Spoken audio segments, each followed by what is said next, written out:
उत्तर प्रदेश में फिर एक बीएलओ की हुई मौत। जनपद गोंडा में 9 दिन से चल रहा था इलाज, दबाव का बताया जा रहा है कारण। आपको बता दें कि गोंडा के कटरा विधानसभा क्षेत्र से एक बेहद दुखद खबर सामने आई है।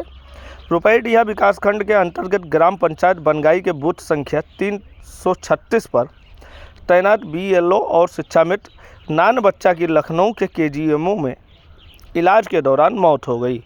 वो पिछले 9 दिनों से वेंटिलेटर पर थे। मंगलवार देर रात उनके निधन की सूचना मिलते ही शिक्षा विभाग और गांव में शोक की लहर दौड़ गई। परिजनों के अनुसार 6 दिसंबर को सुबह नान बच्चा की तबीयत अचानक बिगड़ गई थी। उन्हें तत्काल गोंडा के एक निजी हॉस्पिटल ले जाया गया, जहां जांच में ब्रेन हैमरेज की पुष्टि हुई।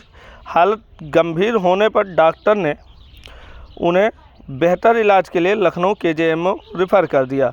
वहां उन्हें वेंटिलेटर पर रखा गया, लेकिन 9 दिन बाद तक ज़िंदगी और मौत से जूझने के बाद उन्होंने दम तोड़ दिया। नान बच्चा की हालत बिगड़ने के दिन ही उनकी बेटी ने रुपईडीहा विकासखंड के खंड शिक्षा अधिकारी बीओ रियाज अहमद पर गंभीर आरोप लगाए थे। बेटी का कहना था कि 5 दिसंबर को बीईओ ने उनके पिता को बीआरसी रुपईडीहा बुलाकर डांटा और मानसिक रूप से प्रताड़ित किया था। उन्होंने बताया कि उनके पिता बनगाई में शिक्षा मित्र के पद पर कार्यरत थे और साथ ही बीएलओ की जिम्मेदारी को भी निभा रहे थे। बेटी के अनुसार उनके पिता पर काम का अत्यधिक दबाव था। वो पहले से ही ब्लड प्रेशर के मरीज थे, लेकिन जिम्मेदारियां और डर के कारण नियमित दवा भी नहीं ले पा रहे थे।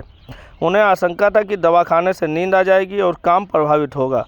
5 दिसंबर को बीओ द्वारा डांटे जाने के बाद मानसिक रूप से काफ़ी परेशान हो गए थे और पूरी रात सो नहीं पाए थे। अगले ही दिन सुबह से वो अचानक बेहोश होकर गिर पड़े। नान बच्चा के इलाज के लिए शिक्षकों ने मानवीय पहल करते हुए 5 लाख रुपए एक चंदा एकत्रित किया। यह राशि ऑनलाइन माध्यम से है और प्रत्यक्ष रूप से मृतक की पत्नी के खाते में भेजी गई है। शिक्षक संघ समिति ने इस पूरे मामले की जांच की मांग की थी, लेकिन अब तक जिला प्रशासन या जिला बेसिक शिक्षा अधिकारी की ओर से कोई जांच कमेटी गठित नहीं की गई है। मौत की पुष्टि के बाद परिजन केजीएमओ से सौले के गोंडा के लिए रवाना हो गए। का अंतिम संस्कार किया जाएगा। गांव और विभाग में शोक का माहौल है। उत्तर प्रदेश प्राथमिक शिक्षा संघ के जिला अध्यक्ष अवधेश मणि मिश्रा ने मौत की पुष्टि करते हुए कहा कि यह बेहद दुखपूर्ण है। ये एक शिक्षक को हम नहीं बचा पाए। उन्होंने आरोप लगाया कि इलाज के दौरान जिला प्रशासन की ओर से कोई मदद नहीं मिली और शिक्षकों ने आपस में चंदा जुटाकर इलाज कराया। उन्होंने पूरे मामले का निष्पक्ष जांच, दोषी अधिकारियों पर कार्रवाई, पीड़ित परिवार को नौकरी और आर्थिक मुआवजे देने की मांग की है।